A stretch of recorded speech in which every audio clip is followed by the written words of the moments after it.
आणि मी नेहमी मानतो आणि मी 100% या गोष्टीवर शुअर आहे की ते ऊर्जा पुरवणारे जे आहेत ते माझ्या मागे जी ऊर्जा आहे ती साक्षात स्वामींची. सकाळी माझ्या ऑफिसला निघालो 11, 10:30 दरम्यान निघालो. बिल्डिंगच्या खाली एक 2 मित्र भेटले मला आणि भेटले तर आम्ही थोडंसं एक 2-4 मिनिटं 5 मिनिटं असे गप्पा मारत होतो. अचानक एक समोरून एक व्यक्ती आल्या. व्यक्ती अशा दिसायला गावाकडच्या होत्या, टोपी वगैरे व्यवस्थित घातलेली होती, झब्बा वगैरे होता आणि अचानक जवळ आल्या. आम्ही तिघही गप्पा मारत होतो. त्यांनी सांगितलं की इथे एक गव्हर्नमेंटचं ऑफिस आहे, मला तिथे जायचंय, ते कुठे आहे? तर मी त्यांना सांगितलं की बोललो बाबा हे गव्हर्नमेंटचं ऑफिस इथे नाहीये म्हटलं, आता ते शिफ्ट झालेलं दुसऱ्या ठिकाणी गेलेलं आहे आणि ते ठिकाण इथून लांब आहे. तर मी म्हटलो तुम्ही कुठून आले बाबा? बाबांनी मला सांगितलं की मी आलो अक्कलकोटवरून. हसतो काय बोलतो, तुला सवय आहे ना डोळ्यांनी ऑपरेशन करायची? असं डायरेक्ट बोलल्यानंतर माझ्या ते इथे कुठेतरी भिडलं गेलं ते आणि असं लागलं ते. मला असं थोडंसं वाटलं की आता बाबांना थोडं रिक्षाने फिरावं लागेल. तर मी खिशातले पैसे काढले आणि बाबांना सांगितलं की हे पैसे तुमच्याकडे ठेवा. त्यांनी ते पैसे घेतले आणि ते पैसे माझ्या खिशात टाकले. मला म्हणतात, थोडेसे रागावलेले, मला म्हणतात अरे पैसे काय देतोस, तू माझ्याबरोबर फिरतोयस ना, तुला काय वाटतं पैसे नाही माझ्याकडे? या 2 पिशव्यामध्ये पैसेच आहेत बोलतो. आणि ते साक्षात नाही. कसं आहे माहितीये का, स्वामींना माहितीये कोणाला कधी काय द्यायचं, त्यांना माहितीये की कोणाला किती लिमिट मध्ये ठेवायचं, कुठपर्यंत हे करायचं. कारण तेच येत ना, हे सगळं क्षण आणि क्षण प्रत्येक गोष्ट त्यांनी लिहिली. तेव्हा त्यांना माहिती आहे की कोणाला किती द्यायचं आणि कोणी किती केल्यानंतर काय द्यायचं. तर त्या महिला ज्या आहेत त्या नामस्मरण ओम श्री स्वामी समर्थ त्यांनी सुरुवात केलेली आणि त्यांचं आत्ता एक 3-4 महिन्यापूर्वी का 5 महिन्यापूर्वी त्यांचं एक ऑपरेशन होणार होतं आणि त्यांचं नामस्मरण हे कंटिन्यू चालू होतं. ऑपरेशन काहीसं मेजर होतं. जेव्हा त्यांना हॉस्पिटलमध्ये ऍडमिशनसाठी नेलं, ऍडमिट केलं गेलं आणि ऍडमिशनच्या वेळेस पण त्यांच्या मुखात ते नामस्मरण वगैरे चालू होतं. श्रीये स्वामी समर्थ, श्रीये स्वामी.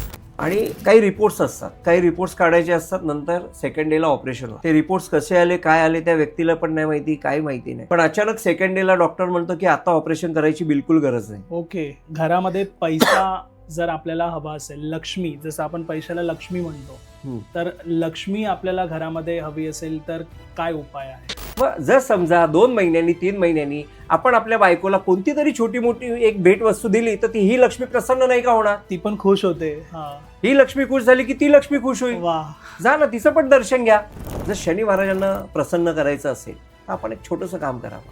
आपल्या घरात धुणे भांडी करायला, आपल्या घरात कपडे धुवायला, आपल्या घरात जेवण बनवायला कोणतरी एक मेड येत असते. ती जी बाई आपल्याकडे जी काम करते ना, तिला काहीतरी 2-3 महिन्यांनी तिला एक भेटवस्तू आणून द्या. ती प्रसन्न झाली ना, ते शनी महाराजांना लागू होतं. शनी महाराज म्हणतात खालच्या लोकांना विचारतोय.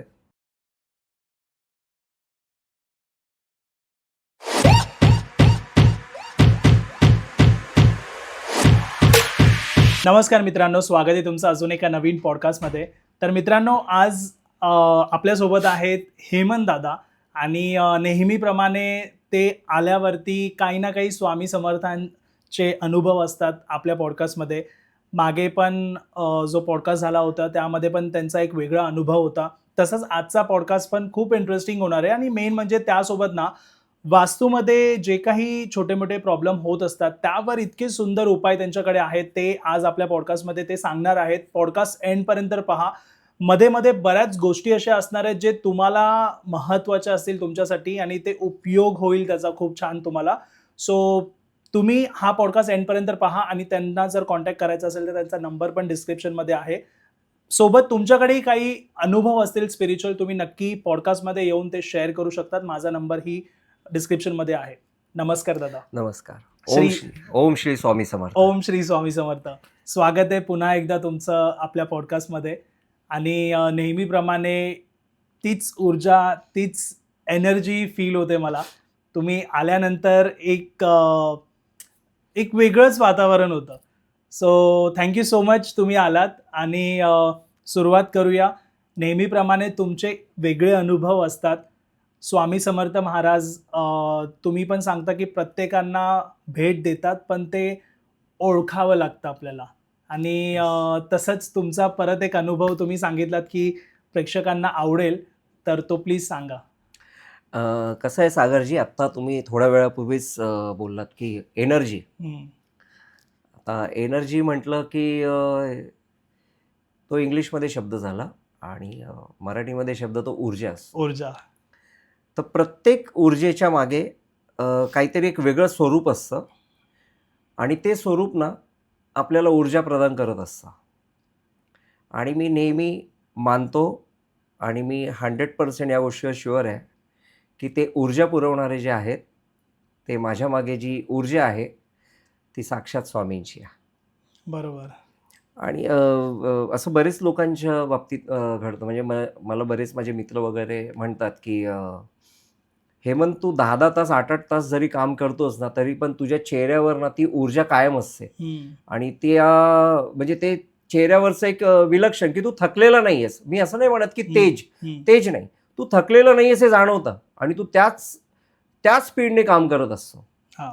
तर एक पहिलेच छोटासा क्लू देतो की लोकांना रेमेडीजची हल्ली भरपूर बरोबर. सवय आहे. तर ती ऊर्जा टिकवण्यासाठी काय असतं, काय रेमेडी? येस, तर ती ऊर्जा टिकवण्यासाठी आपण एक काम करतो नेहमी की सकाळी आपण थोडी पूजा वगैरे करतो घाई गडबडीमध्ये. पूजा अर्चा झाली, धूप अगरबत्ती दाखवणं, देवाला नमस्कार करणं, घाईघाईत एखादा श्लोक म्हणणं, हे अशा कंटिन्यू चालू असतात. तरी पण मग माणूस सकाळी 10 म्हणजे सकाळपासून संध्याकाळपर्यंत 8-10 तास काम केल्यानंतर थकून जातो. पण ती ऊर्जा कायम राहण्यासाठी काय असतं?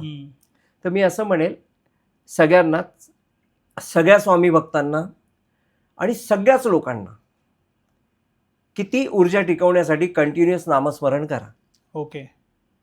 तुम्ही असं नाही की सकाळीच केलं पाहिजे, तुम्ही असं नाही की संध्याकाळीच केलं पाहिजे. कंटिन्यू नामस्मरण. कामावर जाताय, नामस्मरण करा. तुम्ही जेवताय, तुम्ही डबा उघडला, कामावर आहात, तुम्ही टिफिन बॉक्स तुमचा उघडला 11 वेळा कमीत कमी नामस्मरण करा आणि पहिला घास खा. म्हणजे बॅक ऑफ द माइंड हे कंटिन्यू चालू पाहिजे. तुमच्या मुखातून कंटिन्यू मनातल्या मनात नामस्मरण घडलंच पाहिजे. बघा तुम्ही किती ऊर्जावान होता ते. बरोबर. की नाम ही एक अशी गोष्ट आहे की ती तुम्हाला सतत ऊर्जा पुरवत असते. ओके. मी स्वामींना मानतो, मी स्वामींचं नामस्मरण करतो आणि हे कंटिन्युअस करतो. मला जेव्हा जेव्हा मोकळा वेळ मिळतो माझ्या मुखात नामस्मरण, असं नाही जोरात, मनातल्या मनात नामस्मरण कंटिन्यू चालू असतं. आज तुमच्या पहिल्या त्या प्रश्नाचं उत्तर मिळालं की ती जी ऊर्जा टिकवण्याचं काम हे साक्षात स्वामी करतात आणि देण्याचंही काम तेच करतात. परत एकदा सांगतो, मी शून्य आहे. माझ्या मागे जी ऊर्जा आहे, जी काही शक्ती आहे ती स्वामींची आहे आणि स्वामींमुळे मी काही जे आहे ते बोलू शकतो. त्याच्यामुळे ओम श्री स्वामी समर्थ. ओम श्री स्वामी सर्वस्व तेच. म्हणजे जे कोण लोक स्त्रिया घरामध्ये काम करतायत, जे लोक कामाला जात आहेत, ह्या लोकांनी सगळ्यांनी जरी नामस्मरण कंटिन्यू चॅन्ट करत मनातल्या मनात चालू ठेवलं तरी ती ऊर्जा कंटिन्यू राहील. येस. ओके. बघा मी तुम्हाला परत एकदा ते सांगतो. आता तुम्ही स्त्रिया नामस्मरण करताय. काही वेळेस मला स्त्रिया विचारतात, आता बरीच लोक भेटायला येतात. जेव्हा तुमचे एपिसोड रिलीज होतात तेव्हा एवढी लोक भेटायला येत आहेत सध्या. पण मी दिवसातून फक्त 3 ते 4 अपॉइंटमेंट घेतो, जास्त अपॉइंटमेंट घेत नाही. आणि भेटायला आल्यानंतर मग स्त्रिया विचारतात की सर आम्ही नामस्मरण कसं करू, नोकरी आहे, मग घरी असताना नामस्मरण करू. तर मी लास्ट टाइम पण सांगितलेलं, परत एकदा ते रिपीट करतो की स्त्रियांनी स्वयंपाकघरात सुद्धा नामस्मरण करावं. स्वयंपाकघरात ज्या स्त्रीने नामस्मरण केलं आणि नामस्मरण करता करता तिने स्वयंपाक बनवला, तर तुम्ही हा विचार करा, त्या स्वयंपाकाचं रूपांतर जे आहे ते प्रसादामध्ये होतं. आणि प्रसाद हा अमृतासारखा असतो. कोणताही प्रसाद खाल्ल्यानंतर आपल्यामध्ये जी ऊर्जा तयार होते, जी ताकद तयार होते, ही वेगळ्या स्वरूपाची असते. म्हणून स्वयंपाकघरात स्त्रियांनी नामस्मरण कंटिन्यू करावं आणि आपल्या स्वयंपाकाला प्रसादाचं रूपांतर करावं. आणि तो प्रसाद आपल्या घरी लेकराबाळांना, आपल्या घरी नवऱ्याला आणि आपल्या घरी जे कोणी गेस्ट येणार आहेत, जे कोणी पाहुणे येणार आहेत त्यांना खाऊ घालावा. तुम्ही विचार करा, तुम्ही प्रसाद खाऊ घालताय, नामस्मरणातून निर्माण झालेला प्रसाद खाऊ घालताय. अहो त्या माणसाला कधी आजारपण येईल का? बरोबर.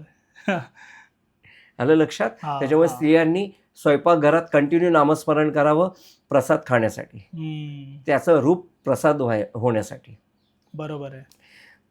आणि कसं आहे माहिती आहे का सागरजी, मी तुम्हाला नेहमी सांगतो, स्वामींचे वेगवेगळे अनुभव नेहमी येत असतात आणि प्रत्येक अनुभवांमध्ये काहीतरी इंडिकेशन्स असतात. काय इंडिकेशन्स असतात ते खोलवर गेल्यानंतर पण लक्षात येत नाही, पण कधी कधी पटकन पण लक्षात येतं. ओके. आणि अनुभव जे येतात ते एवढे प्रचंड मोठ्या प्रमाणात येतात ना की आपण विचार करू शकत नाही. आणि मी माझ्या पहिल्या एपिसोडला जो एप्रिल महिन्यात झाला, जवळजवळ त्याला 3,00,000 व्ह्यूवर्स आहेत. तर त्या एपिसोडला मी तेव्हाच सांगितलेलं की ते दर्शन देत आहेत, ते अनुभूती देत आहेत, पण मी खोलात शिरण्याचा प्रयत्न करत नाही की मलाच का. हां हां मी बिलकुल नाही खोलात शिरत. देत आहेत अनुभूती, दर्शन देत आहेत, ते सांगतायत त्या स्वरूपात काहीतरी, हां मी घेण्याचा प्रयत्न करतो. मी बाकी कोणत्याही गोष्टीचा विचार करत नाही. काय आहे, कसं आहे, बिलकुल नाही. ते आहेत आणि ते प्रचंड शक्तीनिशी माझ्या पाठीशी उभे आहेत.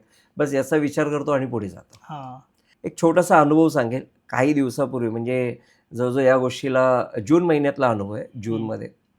जूनमध्ये एक साक्षात एक वेगळाच अनुभव आला. जेव्हा मी सकाळी माझ्या ऑफिसला निघालो 11, 10:30, 11च्या दरम्यान निघालो. ऑफिसला निघाल्यानंतर बिल्डिंगच्या खाली 1-2 मित्र भेटले मला. हां आणि भेटले तर आम्ही थोडंसं एक 2-4 मिनटं 5 मिनटं असे गप्पा मारत होतो. अचानक एक समोरून एक व्यक्ती आल्या. व्यक्ती अशा दिसायला गावाकडच्या होत्या. टोपी वगैरे ओके. व्यवस्थित घातलेली होती, झब्बा वगैरे होता, लेंगा पण होता मस्तपैकी. आणि एक 70-72 वर्षाच्या त्या व्यक्ती अच्छा. होत्या. आणि अचानक जवळ आल्या. आम्ही तिघही गप्पा मारत होतो. जवळ आल्यानंतर त्यांनी सांगितलं की इथे एक गव्हर्नमेंटचं ऑफिस आहे, मला तिथे जायचं आहे, ते कुठे आहे. तर मी त्यांना सांगितलं की ते गव्हर्नमेंटचं ऑफिस शिफ्ट झालेलं आहे. ओके. म्हटलं बाबा हे गव्हर्नमेंटचं ऑफिस इथे नाही आहे, म्हटलं आता ते शिफ्ट झालेलं आहे, दुसऱ्या हां. ठिकाणी गेलेलं आहे आणि ते ठिकाण इथून लांब आहे. ओके. तर मी म्हटलं तुम्ही कुठून आले बाबा. हातात 2 पिशव्या होत्या मस्तपैकी. म्हटलं बाबा आले कुठून तुम्ही. बाबांनी मला सांगितलं की मी आलो अक्कलकोटवरून. अच्छा. डायरेक्ट अक्कलकोटवरनं ते ऑफिस. डायरेक्ट त्यांचं काहीतरी एक गव्हर्नमेंटशी रिलेटेड काम होतं. गव्हर्नमेंट ऑफिसेसमध्येच होतं, जमिनीशी रिलेटेड काम होतं. मी आलो अक्कलकोटवरून. आता अक्कलकोट आणि माझं ट्युनिंग हे असं जमलेलं आहे ना, ते नाव जरी आलं ना, आता मी 2-3 वर्ष झाले अक्कलकोटला जाण्याचं हे नाही आला, अच्छा. म्हणजे योग नाही आला. पण ते नाव घेतलं तर तरी अंगावर असे काटे येतात आणि असं वाटतं की आत्ता जावं. हां. आता अक्कलकोटवरून आले ते, त्याच्यानंतर ते मला म्हणतात की मी अक्कलकोटवरून आलो. एवढ्या प्रखरतेने ते बोलले. तर मी थोडं स्माईल दिलं. म्हटलं, तर ते स्माईल त्यांनी बघितलं आणि त्यांनी पटकन सांगितले की अरे हसतो काय बोलतो, तुला सवय आहे ना डोळ्यांनी ऑपरेशन करायची. असं डायरेक्ट बोलल्यानंतर माझ्या ते इथे कुठेतरी हां. भिडलं गेलं ते आणि असं लागलं ते, हां. तुला डोळ्यांनी ऑपरेशन करायची सवय आहे ना. मी काही नाही बोललो. माझे ते 2 मित्र पण माझ्या बरोबर उभे होते. हां. त्यांना काय कळलं असेल मला माहिती नाही, पण कदाचित त्यांनाही कळलं असेल. मी बोललो बाबा मी तुम्हाला सोडतो, मी तुम्हाला त्या गव्हर्नमेंट ऑफिसमध्ये सोडतो, तुम्ही चला, मी तुम्हाला रिक्षाने सोडतो. तर मला म्हणतात हां चल. तर माझे मित्र पण मला बोलले की सर तुम्ही त्यांना सोडा म्हणून. मी बोललो हो मी त्यांना सोडणारच आहे म्हटलं. मग आम्ही रिक्षात बसलो. रिक्षामध्ये त्या दुसऱ्या ठिकाणी शिफ्ट झालेल्या गव्हर्नमेंट ऑफिसमध्ये गेलो. त्या दरम्यान आमच्यात एक संभाषण झालं. आता एवढं बोलल्यानंतर माझ्या तोंडून शब्द फुटेना. बोललो बाबा कसे आले तुम्ही, काय काम होतं. अरे बोलतो माझी इथे जमीन आहे, मुंबईला जमीन आहे, ते काम करायचं आहे आणि मला थोडंसं फेऱ्या माराव्या लागतात. आजच सकाळी अक्कलकोटवरून आलो, इथे आंघोळ वगैरे केली मंदिरात आणि म्हटलं आता चला त्या अधिकाऱ्यांना भेटूया म्हटलं. मला म्हणतो तू काय करतोस. म्हटलं नाही मी आहे, सगळं तुमच्या कृपेने सगळं व्यवस्थित आहे. नाही बोलतो तू भरपूर काय काय बोलतोस ना रे. म्हटलं असं काही नाही. पण तेही शांत झाले. त्या शब्दानंतर मीही शांत झालो. आणि मग मी अचानक एक शब्द बोलून गेलो, तुम्हाला भरपूर काळजी आहे ना म्हटलं माझी. तर ते पटकन बोलले की माझ्याशिवाय कोण काळजी घेणार तुझी. हा. तर ते ऐकल्यानंतर मी एकदम स्टॉप झालो. मी काही बोललो नाही. उगाच काहीतरी वेगळं हे नको व्हायला. मी एक शब्दानेही नाही बोललो. आणि मग त्यानंतर मग आम्ही त्या ऑफिसमध्ये उतरलो. मग 6 का 7 फ्लोअरला आम्ही गेलो. तिथे ते अधिकारी आले नव्हते. पण त्यानंतर दुसऱ्या टेबलला हे कळलं की ते तिथे नाही आहेत, ते दुसऱ्या गव्हर्नमेंटच्या ऑफिसमध्ये आहेत. ओके. तर दुसऱ्या गव्हर्नमेंटच्या ऑफिसमध्ये आहेत. आणि मग मी म्हणालो की चला बाबा आपण तिथे जाऊ, दुसऱ्या गव्हर्नमेंटच्या ऑफिसमध्ये जाऊ. तिथे तुमचा तो काही जागेशी रिलेटेड जो विषय तो तिथे सॉल्व्ह असेल. होईल. हा. आता मला कळलंच नाही की त्यांच्या जागेचा विषय होता आणि त्यांच्याकडे एकही पेपर नव्हते. ओके. फक्त त्यांच्याकडे आधार कार्ड होतं त्यांचं. हा. ते पण काही त्यांनी मला दाखवलं नाही. पण पेपर पण नव्हते. पेपर पण नव्हते. आता त्या अधिकाऱ्यांना दाखवायचं तर पेपर लागतो. हम्म, हे हा माझ्या मनातला प्रश्न बरोबर होता. आहे. हा. तर गेलो सेकंड गव्हर्नमेंटच्या ऑफिसमध्ये गेलो. दुपारचे 12 सव्वा 12 झालेले होते, 12च्या आसपास. तर ते पण अधिकारी अजून आलेले नव्हते. त्याच्यामुळे तिथे वेट अँड वॉच करावं लागत होतं. तर बाबांना म्हणालो की तुम्ही इथे बसा, ते येतील. आणि मला म्हणाले मग मी म्हणलो मी काय करू तुम्ही सांगा. नाही बोलतो ठीक आहे तू तुझ्या कामाला निघ बोललो. मी म्हणलं ठीक आहे मग मी निघू का थांबू मी. नाही बोलतो तू तुझ्या कामाला निघ आणि एक काम कर. माझा ना नातेवाईक आहे मुंबईला एका ठिकाणी नातेवाईक आहे आणि तो अशा एका मुख्य पक्षाचा कार्यकर्ता आहे, ओके. पदाधिकारी आहे. मी म्हणलं ठीक आहे. माझ्या ते एक नाव वगैरे एक अमुक नाव त्यांनी सांगितलेलं ते लक्षात राहिलं माझ्या. म्हणलं ठीक आहे. पण बोलतो काय असं काय हे नाही कॉन्टॅक्ट करायचं हे नाही म्हणजे त्यांच्याशी काही संपर्क नको करू फक्त लक्षात ठेव तुझ्या. म्हणलं ठीक आहे काय हरकत नाही. मग मला असं थोडंसं वाटलं की आता बाबांना थोडं रिक्षाने फिरावं लागेल किंवा काय. तर मी खिशातले पैसे काढले आणि बाबांना सांगितलं की हे पैसे तुमच्याकडे ठेवा. तर मी त्यांना बोललो बाबा हे पैसे ठेवा रिक्षा वगैरेला लागेल तुम्हाला. ते त्यांनी ते पैसे घेतले आणि ते पैसे माझ्या खिशात टाकले. मला म्हणतात थोडेसे रागावलेले. मला म्हणतात अरे पैसे का देतोस तू माझ्याबरोबर फिरतोयस ना पैसे नको. तुला काय वाटतं पैसे नाही माझ्याकडे या 2 पिशव्यामध्ये पैसेच आहेत बोलतो. मी एकदम स्टॉप झालो. मी काही बोललो नाही. मला असं वाटलं माझ्याकडून कोणती तरी चूक झाली. मी स्टॉप झालो. मी काही बोललो नाही. म्हटलं बाबा काय करू. नाही तू जा नंतर बघू काय ते. मग मी तिथून निघालो. त्यांना बसवलं तिथे त्या अधिकाऱ्यांच्या कॅबिनच्या समोर बसवलं आणि तिकडे एक स्टाफ होता त्यांना सांगितलं की साहेब आल्यानंतर बाबांना भेटायचं आहे बाबांना भेटून द्या बाबा लांबून आले. ते बोलतात ठीक आहे काय हरकत नाही. मी निघालो. मनात एक कुतूहल होतं जेव्हा ऑफिसला जात होतो. मनात एक कुतूहल होतं की त्यांनी जे नाव सांगितलं आहे ना ते फाइंड आउट करूया. ओके. की या नावाची व्यक्ती आहे का त्यांची नातेवाईक.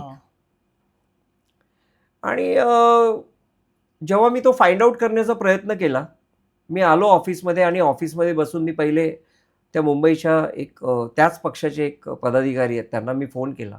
म्हटलं अशी अशी एक अमुक एक व्यक्ती आहे.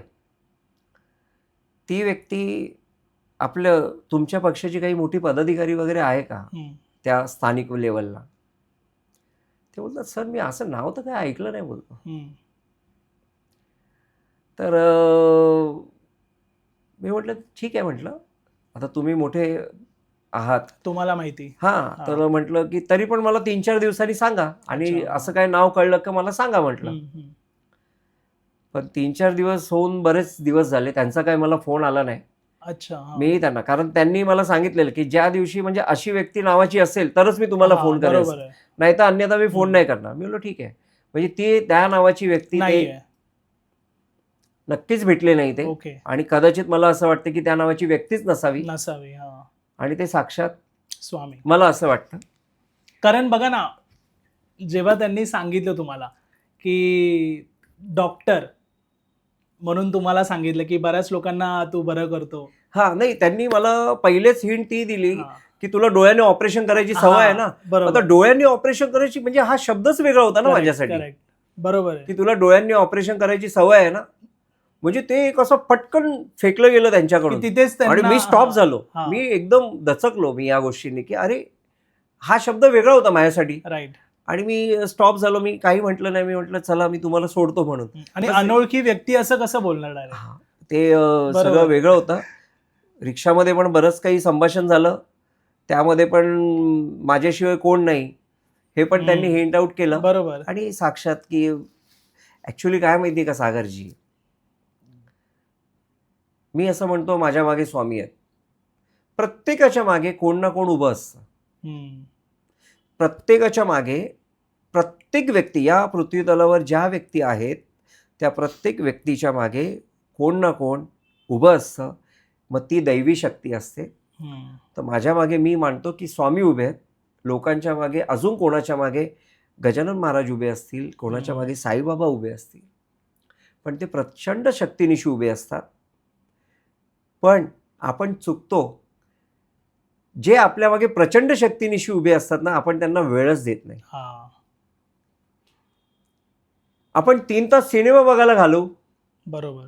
आपण 4 तास रेस्टॉरंटमध्ये गप्पा मारायला घालू, आपण 2 तास कोणाचे तरी कमेंट्स पास करायला घालू, पण 1 तास नामस्मरणाला आपण कधी बसू शकत नाही. बरोबर आहे.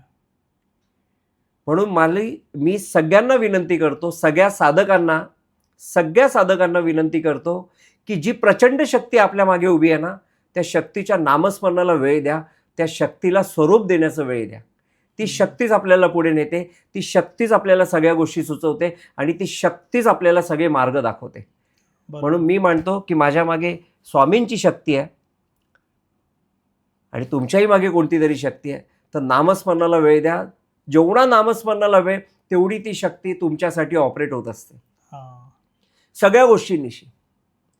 म्हणून नामस्मरण हे सगळ्यात महत्त्वाचं. सगळ्यांनी नामस्मरणाला वेळ द्या आणि नामस्मरण कराच करा. दादा, नामस्मरण करा तुम्ही हे सांगता तर, पण ह्याचा किती फरक होतो आपल्या लाईफवरती? मोठा प्रश्न विचारला तुम्ही.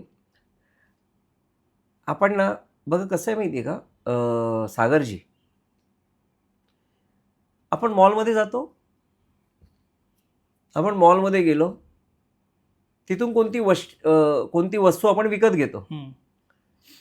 आपण त्या वस्तू जेव्हा विकत घेतो तो माणूसही नवीन असतो आपल्यासाठी. तो ओळखीचा नाही आहे. आपण त्याच्याकडून ती वस्तू घेतो, पैसे देतो, पण त्या वस्तूच्या बाबतीत आपण कधी शंका प्रस्थापित करत नाही. आपली शंका प्रस्थापित होते नामस्मरणाच्या बाबतीत की या नामस्मरणाचे फायदे किती. प्रत्येक गोष्ट फायदा आणि तोट्याचीच असते का? प्रत्येक गोष्ट फायद्यासाठीच करायची असते का? बिलकुल नाही. जर आपण नवीन माणसाकडे पैसे देतो आणि वस्तू विकत घेतोय, त्या वस्तूमध्ये काही चुकीची पण गोष्ट असेल असं पण आपल्या मनात कधी येत नाही. ती चांगलीच असेल असा विचार, असंही ती चांगलीच असेल असा विचार करतो. पॉझिटिव्ह. मग आपण असा का विचार करतो की नामस्मरणाचे फायदेच झाले पाहिजे? बरोबर आहे. पण ठीक आहे, तुम्ही विचारल्यानंतर मी तुम्हाला काही घटना घडलेल्या सांगतो. प्लीज, त्याच्याने काही घटना घडलेल्या सांगतो. आता काही महिन्यापूर्वी मला एक फोन आलेला. महाराष्ट्राच्या एका कोपऱ्यातून मला फोन आलेला आणि मला जेव्हा तो फोन आला, म्हणजे मी पहिल्याच एपिसोडला सांगितलेलं नामस्मरण ओम श्री स्वामी समर्थ असावं.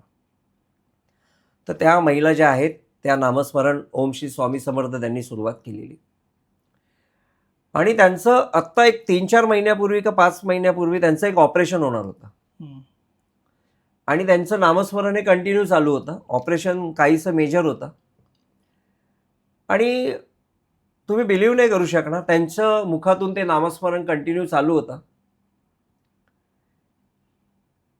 जेव्हा त्यांना हॉस्पिटलमध्ये ॲडमिशनसाठी ॲडमिट केलं गेलं आणि ॲडमिशनच्या वेळेस पण त्यांच्या मुखात ते नामस्मरण वगैरे चालू होतं.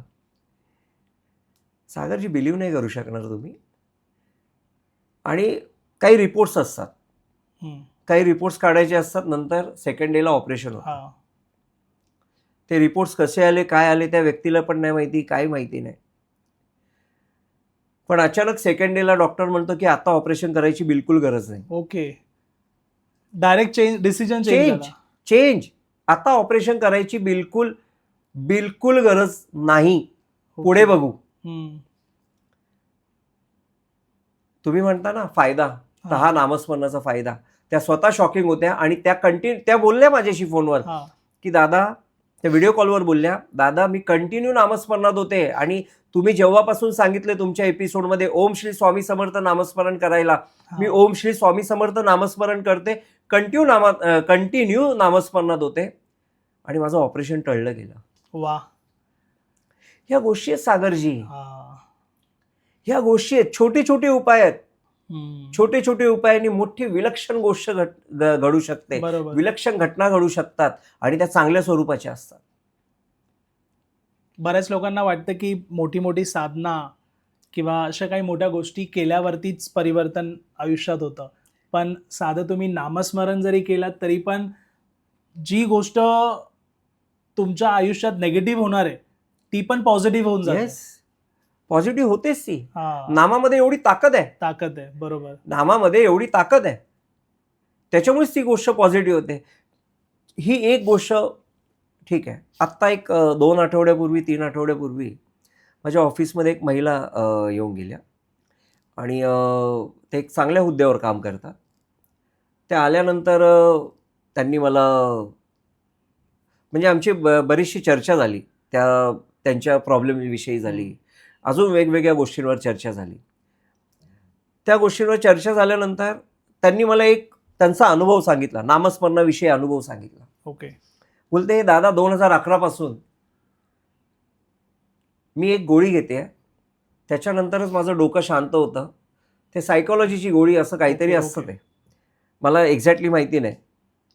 ती गोळी घेते, त्याच्यानंतरच मी शांत राहू शकते आणि मी झोपू शकते. चांगल्या लेवलच्या ऑफिसर लेवलच्या महिला आहेत त्या आणि अतिशय उत्कृष्ट त्यांचं बोलणं बिलणं एकदम सुंदर, प्रश्नच नाही.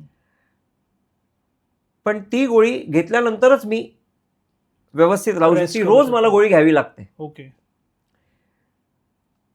पण जेव्हापासून स्वामींचं नामस्मरण करायला लागले, 6 महिने झाले असतील, 6-7 महिने, दादा ती गोळी बंद झाली बोलते माझी. ओके. वा. दादा ती गोळी बंद झाली माझी. एवढा फरक पडलाय बोलते माझ्यामध्ये. आता ती गोळी मला आठवण पण येत नाही की गोळी घ्यावी की. अच्छा. पण तो एवढा माझ्या लाईफमध्ये नामस्मरणामुळे फरक पडलाय. तुम्ही विचार करा, सायकोलॉजीची गोळी म्हणजे ते डोक्यावर काम करते आणि नामस्मरण पूर्ण शरीरावर काम करतं. म्हणजे ती एकच गोष्ट नाही, बाकी पण आजार किंवा काही असेल ते पण काम करतं. ते ही नामस्मरणाची ताकद आहे. वा. आपण नाम घेतलं ना, आपण म्हणतो साधं नाम. साधं नाम नाहीये, ती साधनेचं नाम आहे आणि त्याच्यापासून साधना निर्माण होते आणि तेव्हापासून साधक तयार होतात. करेक्ट. नाम आहे ना, हे साधना तयार करते आणि साधनेपासून साधक तयार होतात आणि ते साधक नॉर्मल लेवलचे नसतात. नाही, ते त्यांचे साधक आहेत. पण ही एक लक्षात घ्या, ही शक्ती प्रत्येकाच्या मागे उभी आहे. फक्त ओळखायला शिकावं. आपण गुंतलो व्यवहारात, ते पण आहे. आपण संसारात गुंतलो, व्यवहारात गुंतलो नाही. बरोबर आहे, गुंतलोच आहोत, कारण आपल्याला सगळा प्रपंच आहे. पण मी म्हणतो प्रपंचातून आपल्याला कमीत कमी अर्धा तास तर निघेल, कमीत कमी 25 मिनिटं तर निघतील, 1 तास तर निघेल. जेवढा वेळ मिळेल नामस्मरण करा, कंटिन्यू करा, काही फरक पडत नाही. नाम आपण कुठेही घेऊ शकतो.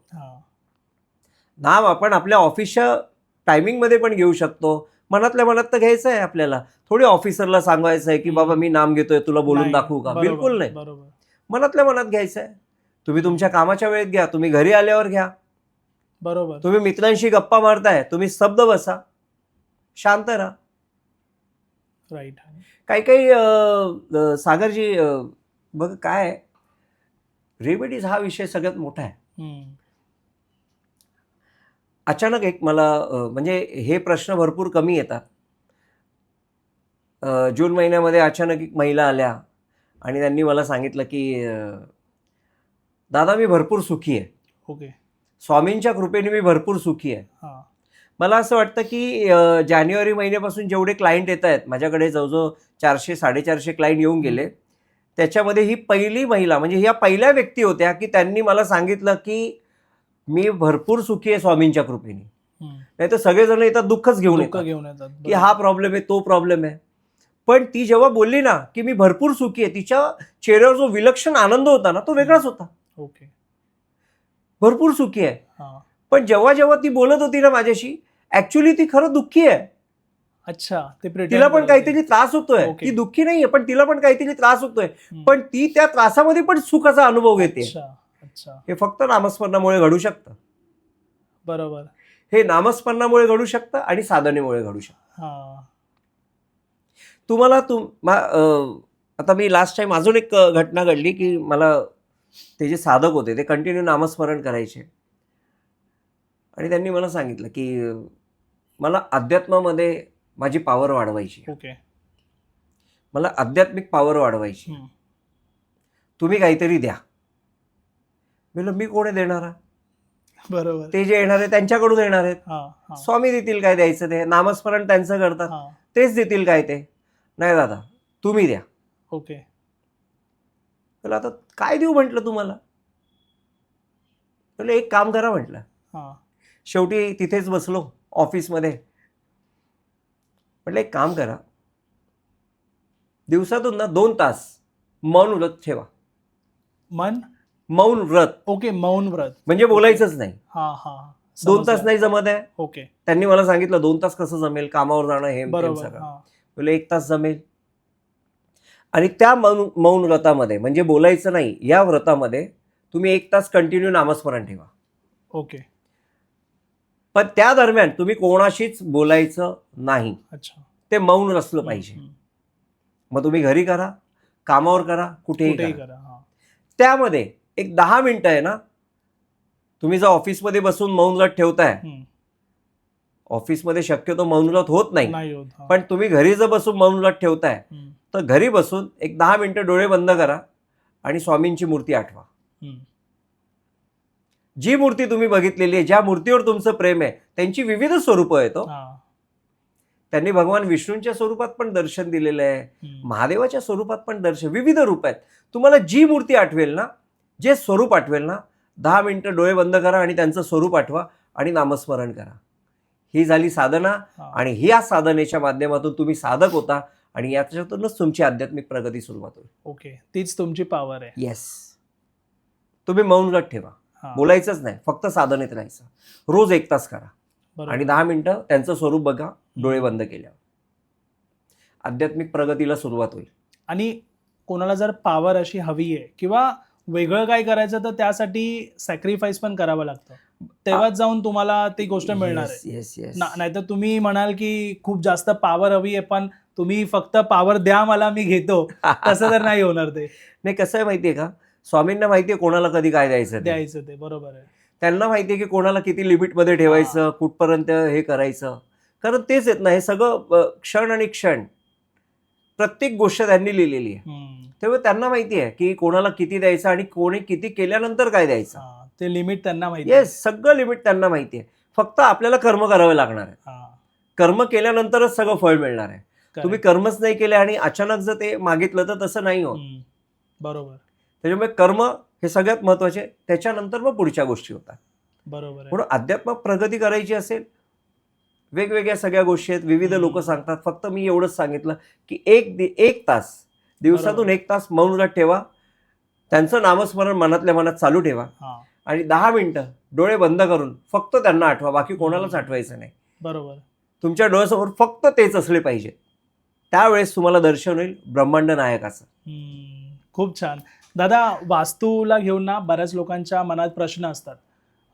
म्हणजे वास्तूला आपण असं त्यांना वाटतं की काहीतरी असं छोट्या मोठ्या गोष्टी करून वास्तूला पॉझिटिव्ह ठेवू आपण.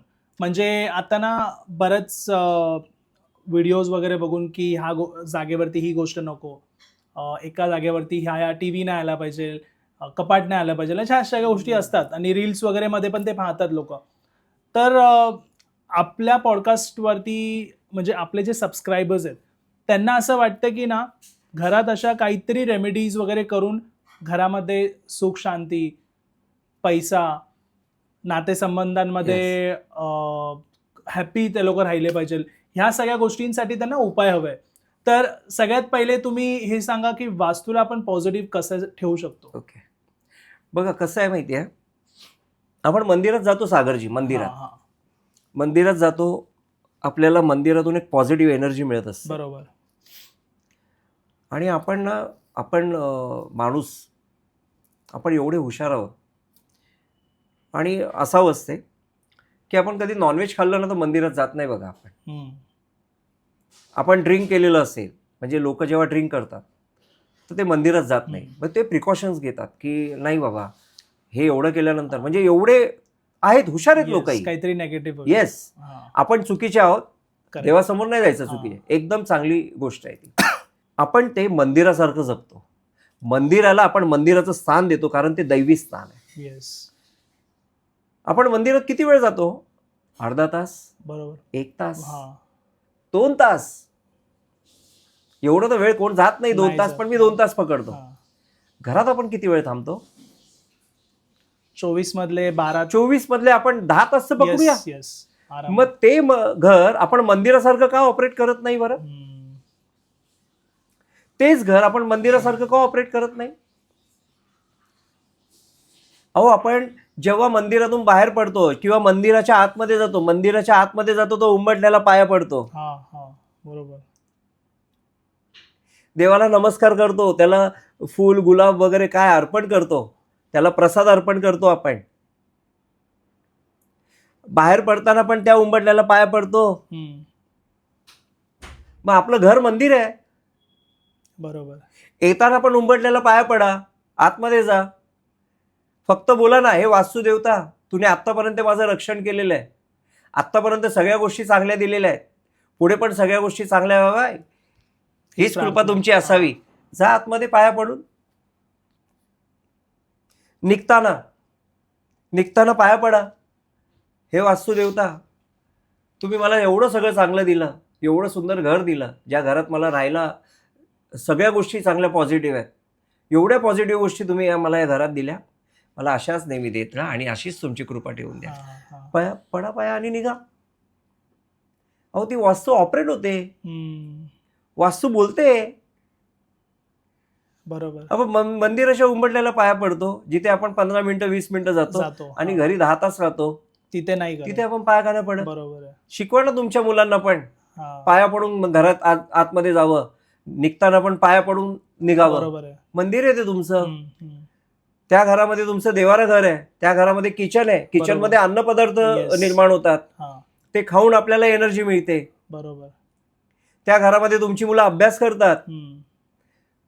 अहो, सगळ्या पॉझिटिव्ह गोष्टी होतात त्या घरामध्ये, मग का पाया पडू नये?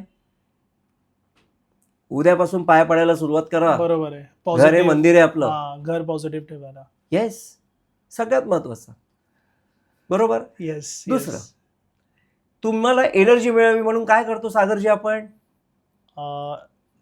देवपूजा वगैरे करतो किंवा जेवतो आपण. आपल्याला अन्नाने, म्हणजे आपल्याला, आपण जे एनर्जी पाहिजे, आपल्याला ताकद पाहिजे, तर आपण जेवण करतो, जेवतो आपण. त्याच्यामुळे आपण 2 तास अजून काम करू शकतो, आपल्याला एनर्जी वाढते आपली. तुमच्या वास्तूला पण भूक लागते ना हो. बरोबर. आपण जर त्याला एनर्जी मानतो तर त्यांना भूक लागते. भूक लागते ना. मग आपण एक छोटंसं काम का नाही करत आहे? छोटीशा गोष्टी आहेत, छोट्या छोट्या, भल्या मोठ्या काहीच गोष्टी नाही आहेत, सगळं छोटं आहे. आणि तुम्हाला परमेश्वराने सगळं आजूबाजूला दिलेलं आहे, बाहेरून काय आणण्याची गरजच नाहीये. आणि हे असं एक्स्ट्रा खर्च पण नाहीये, काहीच नाहीये. तुम्ही जेव्हा वास्तू पूजा करता, तुम्ही गृहप्रवेश करता, तेव्हा वास्तू जो देव असतो, वास्तूचा जो देव असतो, तो तुम्ही एका फरशीखाली ठेवता. ओके. बरोबर. तिथे तुम्ही त्याला धूप अगरबत्ती वगैरे दाखवता. कालांतराने हे काही दिवस होतं, त्याच्यानंतर आपण विसरून जातो. तिथे जेव्हा आपण त्याला ठेवतो, तुम्ही तुमच्या वास्तुपूजेला रोज एक छोट्याशा प्लेटमध्ये नैवेद्य ठेवा ना. बघा, एक सांगतो, सगळं सुख शांती आणि समाधानी राहण्यासाठी एक सुंदर अशी रेमेडीज सांगतो. तुमचे देव तुमच्या बरोबर असतील, तुमचे पितृ तुमच्या बरोबर असतील, तुमची वास्तू तुमच्या बरोबर असेल. आणि ह्याच महत्वाच्या आहेत. याच महत्वाच्या. छोटीशी गोष्ट, काही खर्च नाही, काही नाही. पण तुम्ही म्हणाल की मी आज करतोय, दुसऱ्या दिवशी रिझल्ट आला पाहिजे, होणार नाही. रिझल्ट यायला कालावधी लागतो, मोठा कालावधी असतो काही लोकांसाठी, काही लोकांसाठी छोटा कालावधी असतो. राईट. पण करायला सुरुवात करा, मग तुम्ही बघा काय होतंय ते. हा, काय रेमेडी आहे दादा? येस, दिवसातून एकदा दुपारी किंवा संध्याकाळी एक नैवेद्य जेव्हा आपण आपल्या देवाला दाखवतो, जो परमेश्वर आपल्याला शक्ती प्रदान करतो, त्या परमेश्वराला आपण तो नैवेद्य दाखवतो, त्या परमेश्वराला पहिला नैवेद्य दाखवायचा. दुसरा नैवेद्य वास्तूला दाखवायचा, छोट्याशा प्लेटमध्ये हो. आणि काय वेगळं करायची गरज नाही, जे आपण अन्न खातो तेच त्यांना दाखवायचंय. बरोबर. जेव्हा आपण नैवेद्य परमेश्वराला दाखवतो, प्रार्थना करतो, तसं वास्तुपूजेला दाखवायची, प्रार्थना करायची की तुम्ही नेहमी आमच्यासाठी पॉझिटिव्ह राहा, तुम्ही नेहमी आमच्या बाबतीत चांगला विचार करा आणि ही पॉझिटिव्हिटी आमच्यामध्ये चांगल्या स्वरूपात असून द्या आणि नेहमी तुम्ही आमच्याशी संलग्न राहा. वास्तुपूजेला पण सांगायचं, वास्तुदेवतेला सांगायचं, त्यांना तो नैवेद्य प्रदान करायचा. दुसरं पितृंना दाखवा, जर तुमच्या घरी कावळा चिमणी येत असेल तर त्यांना तो नैवेद्य ठेवा. हे 3 नैवेद्य छोट्या छोट्या स्वरूपात जर तुम्ही रोज काढून ठेवले ना, तुमची वास्तू ऑपरेट होईल, तुमचं पितृदोष हळूहळू क्लिअर होईल. त्याच्यानंतर देवाचा नैवेद्य आहे, देवाचा नैवेद्य हा पॉझिटिव्हच असतो. करेक्ट. तो आपण खाऊ शकतो. येस, देवाचा नैवेद्य आपण खायचा. पितृचा, जर समजा तुमच्याकडे कावळी चिमणी नाहीये तर पितृचा नैवेद्य आणि वास्तूचा नैवेद्य, हा नैवेद्य तुम्ही विसर्जन करू शकता. बरोबर आहे. तुम्ही हे करा, बघा वास्तू कशी ऑपरेट होते ते. आणि हा एकदम सिंपल उपाय. सिंपल. तुम्हाला खर्च काय? बरोबर. जे आपण जेवतो तेच तिला द्या ना त्या वास्तुपूजेला, तेच पितृंना द्यायचंय, तेच देवाने काय वेगळं मागितलं नाहीये. राईट. तुम्हाला परमेश्वराने ज्या अवस्थेत ठेवलेलं आहे त्या अवस्थेतूनच त्यांना द्यायचंय. जेव्हा त्यांना ती अवस्थेतून देऊ आपण, त्याच्यानंतर ते तुमची अवस्था वाढवतील ना. अगदी बरोबर आहे. बऱ्याच गोष्टी घडतात सागरजी, छोट्या छोट्या गोष्टी आहेत. दादा, घरामध्ये पैसा जर आपल्याला हवा असेल, लक्ष्मी, जसं आपण पैशाला लक्ष्मी म्हणतो, तर लक्ष्मी आपल्याला घरामध्ये हवी असेल तर काय उपाय आहे? काय माहिती का, आता सगळ्यात महत्वाचं सांगतो सागरजी, की आपल्या आजूबाजूला ना सगळ्या गोष्टी असतात, पण आपल्याला ना त्याची किंमत नसते. बरोबर आहे. हा. आपल्याला आपल्या पैसा म्हणजे लक्ष्मी, त्या लक्ष्मीची स्टॅबिलिटी हवी असेल, ती टिकवायची असेल किंवा ती वाढवायची, ती टिकून राहायची असेल आणि तिला वाढवायचं असेल, तर बरेच लोक वेगवेगळ्या गोष्टी सांगतात. तुम्ही लक्ष्मीपूजन करा, तुम्ही लक्ष्मीची सेवा करा, एकदम उत्तम. तुम्ही लक्ष्मीची सेवा करा, तुम्ही लक्ष्मीच्या मंदिरात जा, तिला हे सगळं करा, हे कराच. मी नाही म्हणत नाही, या गोष्टी केल्याच पाहिजे, लक्ष्मीचं पूजन झालंच पाहिजे, लक्ष्मीच्या मंदिरात आपण लक्ष्मीपूजा केलीच पाहिजे.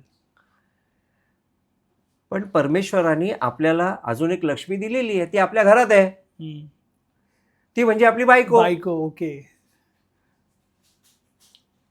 सिंपल आहे ना. आपण लक्ष्मी, पैसा वगैरे पण हे नोटीसच नाही करत. आपण फक्त विचार करतो लक्ष्मी म्हणजे पैसा. राईट.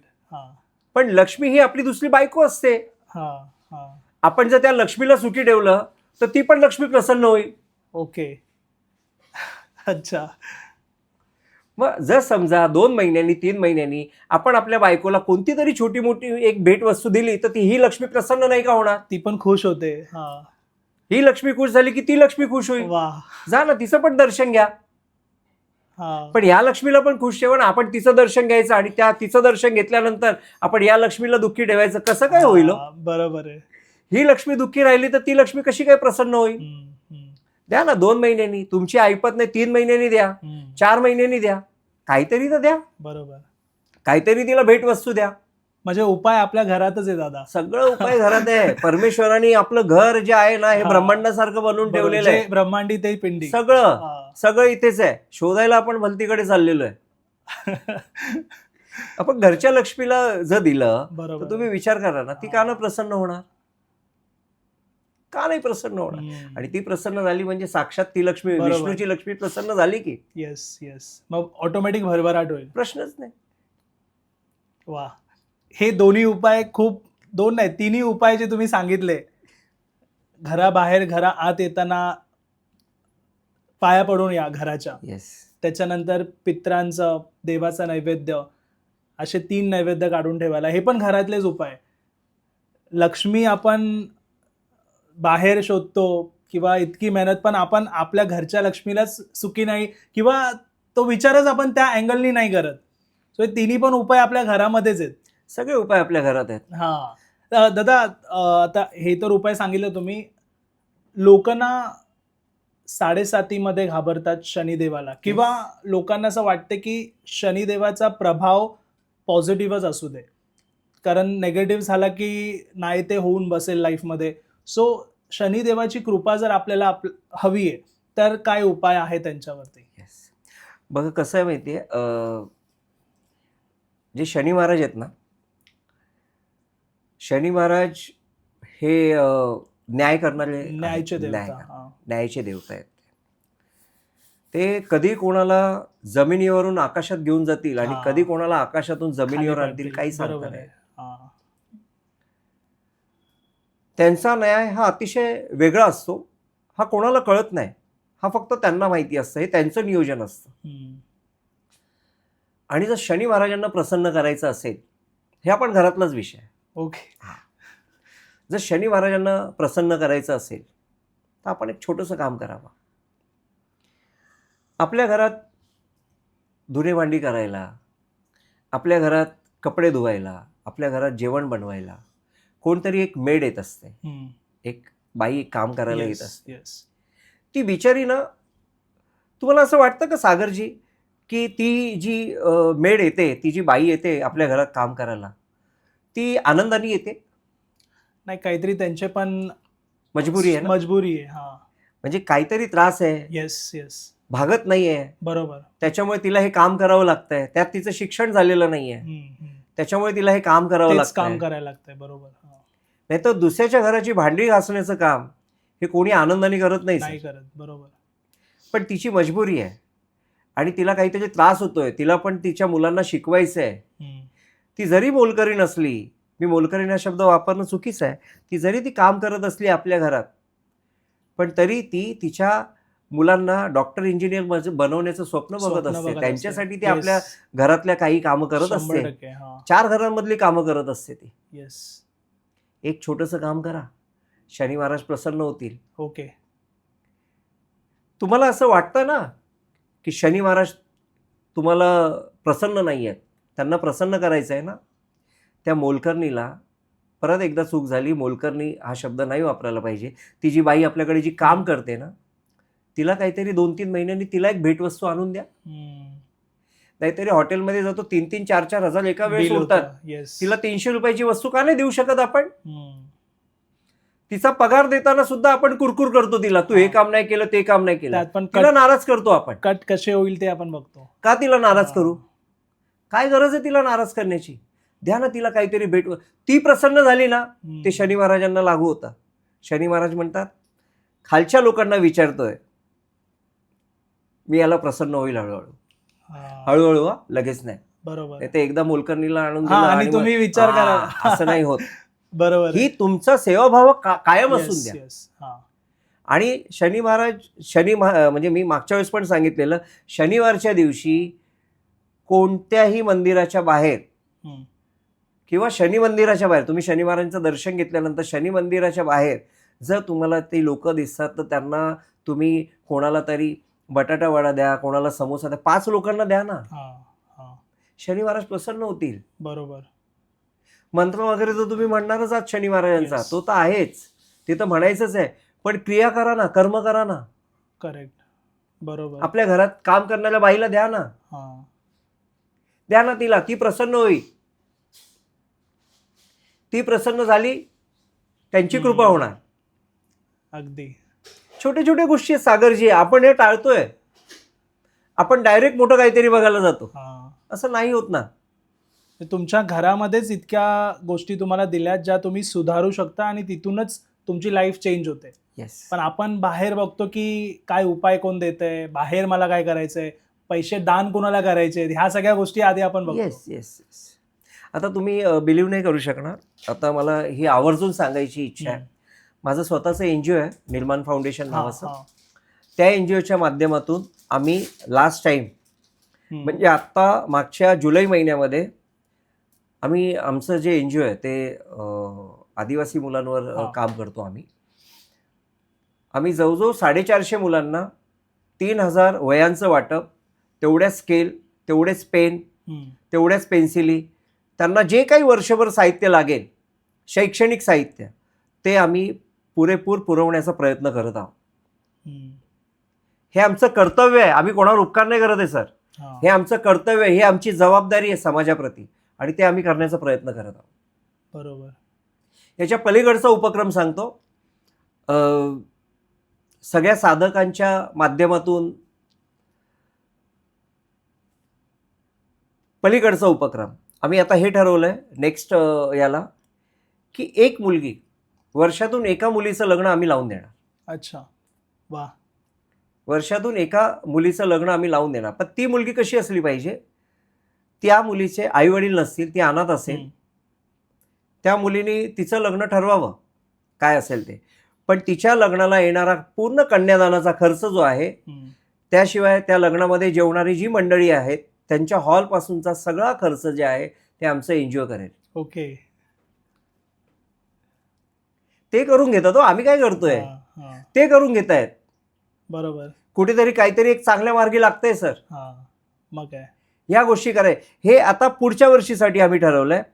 पण ती मुलगी गरीब असली पाहिजे, ती मुलगी अनाथ असली पाहिजे, तिला कोणच नसलं पाहिजे, ती तुमची तो जिम्मेदारी. सगळं आम्ही करणार. तिच्या लग्नाचा खर्च हा आमच्याकडून असेल.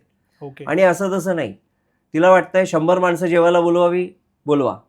तिला वाटतं 200 बोलवावी, बोलवा. ओके, ते त्यांच्यावर आहे. येस, ते सगळं आमचं NGO काम करणार आणि हे सगळं स्वामींच्या कृपेने होत आहे, स्वामींच्या माध्यमातून होत आहे. जेव्हा आपण कुठेतरी उभं राहतो तर आपल्याला देणारे हात पण हजारो असतात. जेव्हा आपण कुठेतरी चांगलं काम करतोय तर आपल्याला देणारे हात हजारो असतात आणि ते त्यांच्या स्वरूपाने त्यांच्या कृपेने ते आपल्या समोर येत असतात आणि त्या सगळ्या त्यांच्या कृपेने होत आहे. बाकी कोणाच्याच म्हणजे मी असं कधीच, माझं म्हणणं नेहमी असतं मी शून्य आहे, जे आहेत ते फक्त स्वामी आहेत आणि ते सगळं करून घेत आहेत. येस, ते तर आहे. दादा तुम्ही इतके छान उपाय सांगताय, म्हणजे हे सगळे घरामधलेच उपाय आहेत. आता मला एक प्रश्न पडलाय म्हणजे इथे की तुमच्याकडे इतके लोक येतात, बऱ्याच लोकांचे तुम्ही ना वास्तूला घेऊन प्रॉब्लेम सॉल्व्ह केलेत, मोठ्या मोठ्या गोष्टी. मी स्वतः तुमच्या ऑफिसमध्ये पण येऊन जेव्हा आपण बोलतो तेव्हा एक माझ्या समोरच जेव्हा तुम्ही फोनवरती आन्सर करता मी शॉक होतो की कसं पॉसिबल आहे. मला जरा सांगा की तुमची वास्तू पाहण्याची पद्धत कशी आहे, तुम्ही कशी वास्तू पाहता? बघा, एक लक्षात घ्या, वास्तू पाहण्याची पद्धत माझी एकदम सिंपल अँड साधी, ही सगळी त्यांच्या कृपेने झालेली आहे. मी मगाशीच म्हणालो की मी शून्य आहे, जे काय आहेत ते आहेत. वास्तूमध्ये जेव्हा शिरलो ना 2 पावलं चालल्यानंतर कळतं की कोणती वास्तू पॉझिटिव्ह आहे, कोणती वास्तू निगेटिव्ह आहे. ओके. एनर्जीज. एनर्जीजमुळे कळतं. आणि मग कोणत्या घरामध्ये काही काही वेगवेगळे प्रॉब्लेम्स आहेत हे इमिजिएट कळतं आणि त्यानुसार उपाय द्यायला सुरुवात करतो.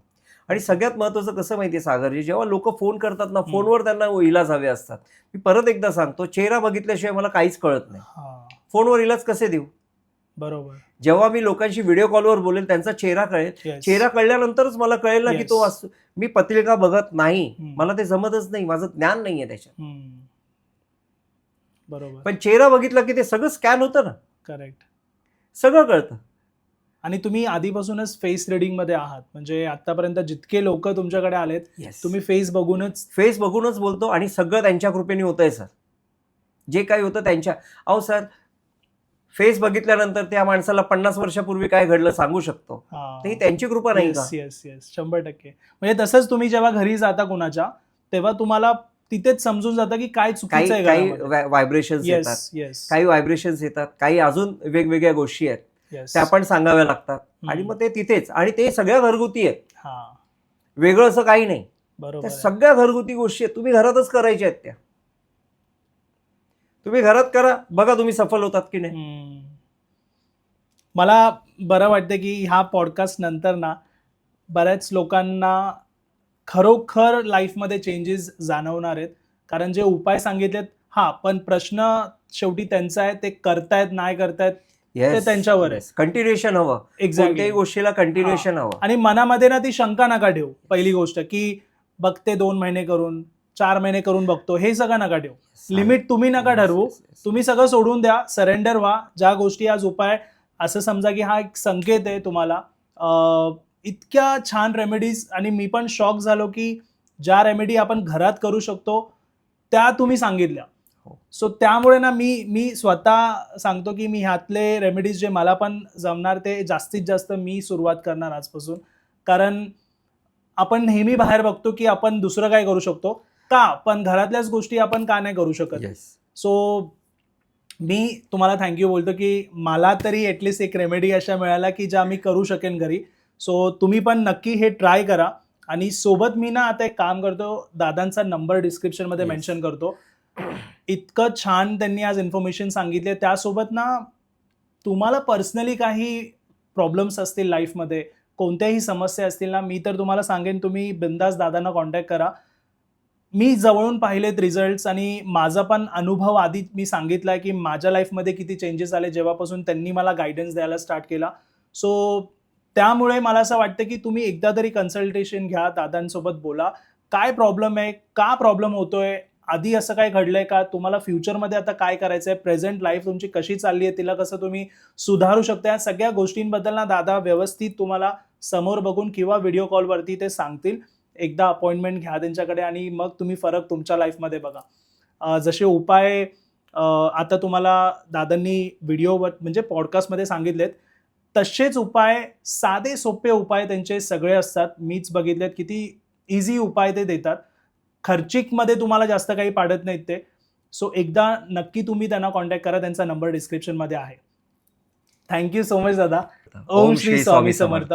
खूप बरं वाटलं बोलून तुमच्याशी, आणि मी खूप एक्सायटेड आहे. परत मला अजून काहीतरी रेमेडीज मिळाल्या ज्या मी करू शकेल पुढे. थँक्यू दादा, थँक्यू सो मच. तुम्हाला हा पॉडकास्ट आवडला असेल तर लाईक, शेअर आणि चॅनलला सबस्क्राईब नक्की करा. आणि तुमच्याकडेही काही स्पिरिच्युअल अनुभव असतील, स्वामी समर्थ महाराज, दत्त महाराजांचे किंवा अजून देवी देवतांचे अनुभव असतील, तुम्ही नक्की मला कॉन्टॅक्ट करू शकता. पॉडकास्टमध्ये येऊन तुम्ही तुमची स्टोरी, तुमचे अनुभव सांगू शकता. Thank you so much. Shri Swami समर्थ.